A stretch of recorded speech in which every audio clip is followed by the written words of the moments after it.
Vous avez dirigé la RDC après cette période que vous avez mentionnée pendant 18 ans sans interruption, mais ensuite vous êtes un peu sorti de la scène publique. Qu'avez-vous fait depuis ce temps-là?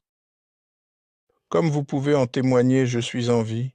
Donc je suis en vie. Oui, 18 ans, c'est une longue période. Dans la vie d'une nation, cela pourrait être une courte période.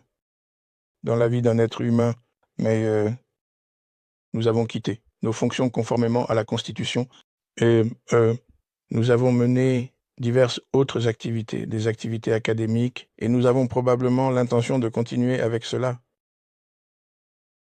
Mais si la situation continue comme elle est chez nous, alors nous devrons certainement s'assurer que le Congo ne sombre pas et que nous sommes aussi là pour assister en tant que mission, pour faire exactement ce que nous pensons qu'il faut faire pour que cette situation ne s'aggrave pas, ce qui est essentiellement ce qui se passe aussi. Oui, monsieur. Des activités académiques. C'est étudier étudiant à l'université de Johannesburg, ce que nous avons terminé, et nous sommes actuellement, en fait, nous avons suspendu nos activités académiques il y a 2-3 mois pour simplement avoir place ou donner plus de temps et d'attention à la situation chez nous. Donc nous avons suspendu cela pendant un certain temps. Et à cause de cela, est-ce que tu reviens dans la vie publique? Voyons-nous cela parce qu'il y a des rapports disant que vous émergez de l'ombre. Je ne sais pas. Ce sont les rapports que nous lisons. Ils ont tort, ces rapports sont faux. Je n'ai jamais été dans l'ombre, j'ai toujours été à la lumière. C'est juste que je me concentrais sur certaines choses et je veux toujours donner toute mon attention à ce que je fais pour réussir. Heu Vous pouvez effectuer plusieurs tâches à la fois, mais lorsque vous êtes confronté à des problèmes très graves, le multitâche n'est pas envisageable. Et là, nous avons affaire à des problèmes très sérieux, enfin, académiquement. Et bien sûr, le Congo étant une question très sérieuse, une situation sérieuse. Donc, tu dois choisir quelle est la priorité.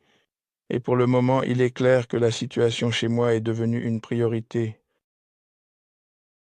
Nous lisons également des rapports, et j'espère que cette fois-ci c'est correct, que tous les regards sont tournés vers vous, en particulier de la part du parti que vous dirigez, le Parti du peuple pour la reconstruction et la démocratie.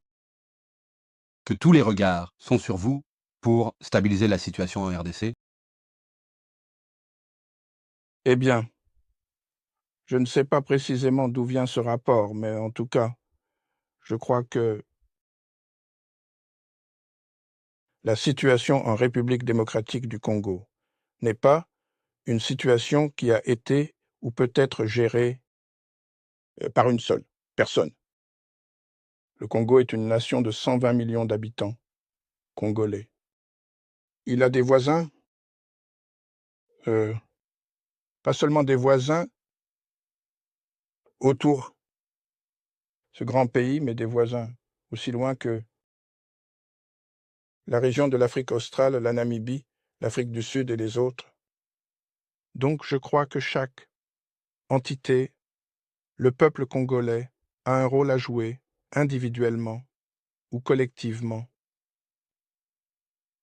La région a un rôle à jouer et je crois qu'ils essaient de le faire. J'aurais ou nous aurions pu vouloir que cela soit géré différemment et probablement mieux que la façon dont cela a été géré, mais tout de même, je crois que c'est la bonne volonté et les bonnes intentions qui comptent. Et vous devez canaliser toutes ces bonnes intentions et créer une énergie suffisante, une énergie positive, afin de faire face à la situation. Donc oui, notre parti, notre plateforme politique est très impliquée et continuera de l'être afin d'apporter non seulement la paix et la stabilité, mais aussi la cohésion nationale au sein du pays. car c'est l'un des éléments, sinon l'élément majeur qui fait défaut et qui a conduit à la situation actuelle, telle que nous la connaissons. Mais, comme je l'ai dit, euh, je ne, j'ai pris soin de ne pas parler du Congo et de sa politique interne. Être en dehors du Congo, je ne vais pas en faire une exception pour la Corporation de radiodiffusion de Namibie. Oui. Donc, pas d'exception. Nous respectons cela à 100%. Il y a évidemment de nombreuses raisons à cela. Mais en 2008, c'est vous qui avez signé l'accord de paix avec les groupes rebelles dans l'est de la RDC. Est-il mal de vous voir comme un acteur clé de la paix dans ce conflit? Eh bien, nous avons déjà parlé de la paix. En fait, cela découle de la compréhension que vous ne pouvez pas avoir de développement, qui est l'objectif ultime de tout gouvernement, de tout peuple. Le développement et le bien-être économique des gens, vous ne pouvez pas avoir cela sans avoir la paix.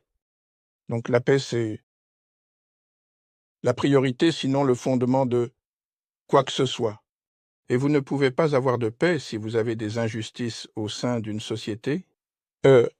Donc, pour revenir à votre question, oui, beaucoup d'arguments, en fait, ont été signés, pas seulement en 2008. Je crois que le premier, majeur, vous pourriez l'appeler, était un accord que nous avons signé à Osaka, à créer un gouvernement de transition. Jusqu'en 2006, les élections subséquentes ont été organisées avec la Constitution ayant été adoptée par référendum en 2006, puis des élections. Oui, nous avons eu des hauts et des bas aussi, en tant que gouvernement avec des rébellions, à gauche et à droite, principalement à l'Est, mais pas uniquement à l'Est. Et nous avons traité ces deux choses de deux manières, c'est-à-dire nous avons utilisé des négociations comme un outil, mais nous avons également renforcé notre capacité à faire face à une telle situation sur le plan militaire, et c'est ainsi que nous avons réussi à apporter la paix. À 98% de la région, à l'Est, à l'Ouest, à travers le pays. Maintenant, les combats en cours ont leurs racines dans ces causes profondes, dans de très nombreuses autres situations, comme vous pourriez les appeler la gouvernance, étant un problème, les injustices étant un problème, constitution qui ne sont pas respectées. Il y a donc de très nombreux problèmes qui entrent en jeu. Et quand vous avez une telle situation en interne, vous devez faire très attention à ce que vous dites. C'est la dynamique interne. Vous aurez des acteurs externes qui vont aussi recadrer, et c'est ce qui se passe. Donc, aujourd'hui, pendant que nous parlons, vous avez un certain nombre d'armées qui sont déployées au Congo, et chacun des pays a ses propres intérêts. Donc, ce sont les contradictions auxquelles nous avons été confrontés en 2001. Nous avons réussi à nous débarrasser de cela, mais elles ont refait surface, et c'est un défi que nous devons relever de front en tant que Congolais, avec tous nos voisins, avec la région SADC, et maintenant les membres de la communauté est-africaine. Donc ce sont les défis qui doivent être relevés de front et à être traités afin que la paix ne soit pas juste des mots prononcés à gauche et à droite. Vous parlez du retrait des troupes étrangères et ainsi de suite de la RDC. Diriez-vous que c'est le premier pas vers l'obtention de cette paix, insaisissable en RDC? Eh bien, d'après mon expérience, D'après mon expérience, en 2001, nous avons pris une décision audacieuse. Soit nous avons pris cette décision parce que nous étions très courageux, soit nous l'avons prise parce que nous étions très jeunes, mais dans tous les cas, c'était une décision très audacieuse. Notre décision en 2001 était que nous croyons que toutes les troupes étrangères doivent quitter le Congo pour que la paix soit atteinte, et afin de donner aux Congolais la flexibilité de parler de cette chose qu'on appelle la paix. Et c'est ainsi que la plupart de ces troupes, quand elles sont parties, les Congolais ont été laissés à eux-mêmes pour gérer leurs propres problèmes, mais bien sûr avec le soutien et l'accompagnement des partenaires du groupe de base, la région et au-delà les Nations Unies aussi. Est-ce la bonne perception que vous avez en ce moment? Eh bien, comme je l'ai dit, vous avez des dynamiques internes qui ont fait en sorte que vous avez des gens qui ont pris les armes, vous avez le gouvernement qui se bat, ceux qui l'ont fait, eux, les raisons sont diverses.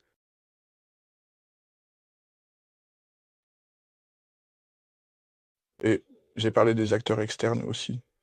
Ce sont des pays qui sont impliqués sans nécessairement les nommer. J'ai parlé de 7 pays qui sont déjà impliqués et probablement d'autres, je suppose, qui vont s'ajouter. Donc, la toute première chose qui, je crois, doit être réalisée, c'est d'instaurer en interne un consensus. Lorsque vous atteindrez ce consensus, alors vous serez définitivement sur la bonne voie pour trouver une solution.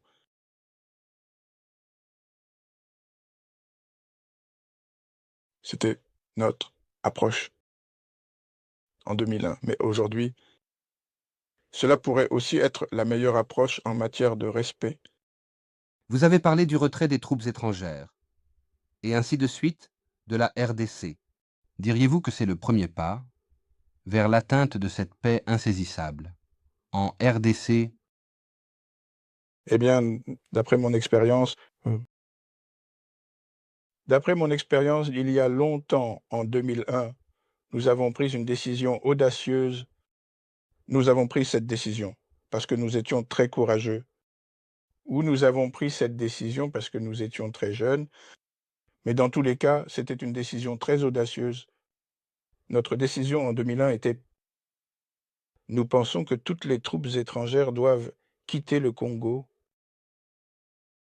afin que la paix puisse être atteinte et afin de donner aux Congolais la flexibilité de parler de cette chose qu'on appelle la paix. Et c'est ainsi que la plupart de ces troupes sont parties. Les Congolais ont été laissés à eux-mêmes, mais bien sûr avec le soutien et l'accompagnement des partenaires du groupe central de la région et au-delà, les Nations Unies aussi. Mais est-ce la même thérapie qui peut ou va fonctionner, le même miracle aujourd'hui? Maintenant, nous devons nous asseoir et nous plonger là-dedans, nous y attarder, mais je crois qu'il n'y a rien de plus important qu'un pays soit dans ses frontières souverain, des décisions souveraines, et qu'il n'y ait pas cette armée en train de se battre, y compris des mercenaires, des centaines de groupes armés. Maintenant, quand vous avez un tel mélange, eh bien, c'est une situation plutôt indésirable. c'est en effet très complexe. Mais en termes de la situation elle-même, le président Ruto est en train de médiatiser et il a un rôle très difficile à jouer. Je pense que c'est très complexe à ce sujet. Mais comment voyez-vous sa médiation aider à au moins parvenir à un certain accord sur ce que nous disons aujourd'hui? Vous voyez, vous me ramenez à parler de le Congo et ses dynamiques internes, mais je ne sais pas si vous voulez une réponse de un homme d'État âgé, moi-même, ou si vous voulez une réponse de juste un ancien président. Si jamais quelqu'un voulait mon avis sur cette question particulière, mon conseil pourrait être parler au peuple congolais. Ils savent mieux, ils savent le mieux, parce qu'ils y ont déjà été. Ils ont gravi cette montagne, ils sont descendus dans la vallée. C'est une autre montagne à gravir. Ils savent mieux comment, où, de quoi ils souffrent. Je sais que l'initiative est de faire venir des médiateurs de l'Afrique de l'Ouest, d'autres pays africains, mais aucun médiateur ne vous dira jamais qu'il ou elle connaît le Congo mieux que les Congolais. Et je pense que cela devrait être la première étape. Et puis la deuxième étape, bien sûr, devrait être la bonne volonté. Comment jugez-vous la bonne volonté, les bonnes intentions des acteurs? Et, bien sûr, troisièmement, quelles sont les garanties que ce que vous faites apportera la paix dont nous parlons? Donc, je pense que c'est un processus qui est encore à ses débuts. Et je n'ai pas tous les détails, donc je devrais vraiment m'abstenir d'entrer dans ce que fait le président Ruto. Nos dirigeants d'église essaient aussi de faire quelque chose, mais avec le temps, je pense que nous aurons tous les détails et nous pourrons nous faire notre propre jugement. Mais mon conseil est cela. Mais actuellement, il y a aussi le sentiment que le peuple de la RDC, ils se battent entre eux. Si vous regardez la partie est de la RDC, il y a cette perception. Est-ce correct? Perception que vous avez en ce moment. Eh bien, comme je l'ai dit, vous avez des dynamiques internes qui ont fait en sorte que vous avez des gens qui ont pris les armes. Vous avez le gouvernement qui se bat. Ceux qui l'ont fait, les raisons sont certainement diverses. Et j'ai parlé de l'externe. Les joueurs aussi, ce sont des pays qui sont impliqués. Sans nécessairement les nommer, j'ai parlé de 7 pays qui sont déjà impliqués et probablement d'autres qui devraient devenir. Donc, la toute première chose qui, je crois, doit être réalisée, c'est d'instaurer en interne un consensus. Lorsque vous atteignez ce consensus, alors vous serez définitivement sur la bonne voie pour trouver une solution.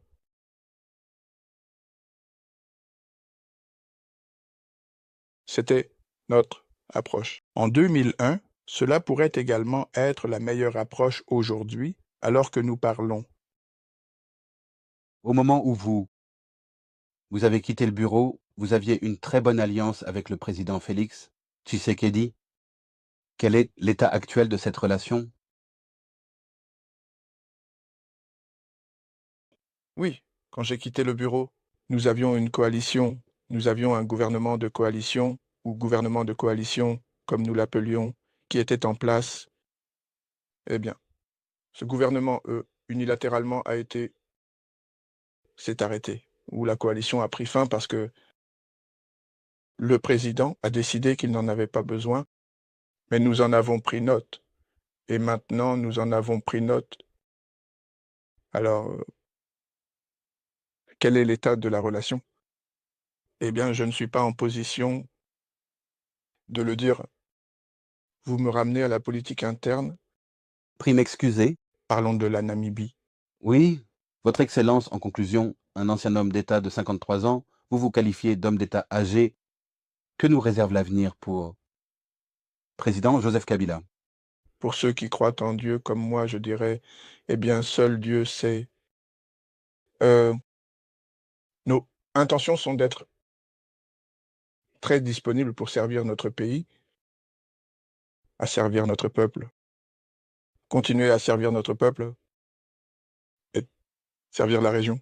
Aussi l'Afrique, parce que le Congo est un pays africain, la Namibie est un pays africain, et ce que nous devrions considérer, ce n'est pas seulement vous ne m'en voudrez pas si je dis nos petits pays, mais le continent dans son ensemble. parce que nous sommes plus grands, nous sommes plus forts. En tant que continent, en tant qu'Africains, au lieu de simplement être Congolais, Namibiens, et ceci et cela. Donc, nous avons encore un peu d'énergie pour continuer à servir cette même cause.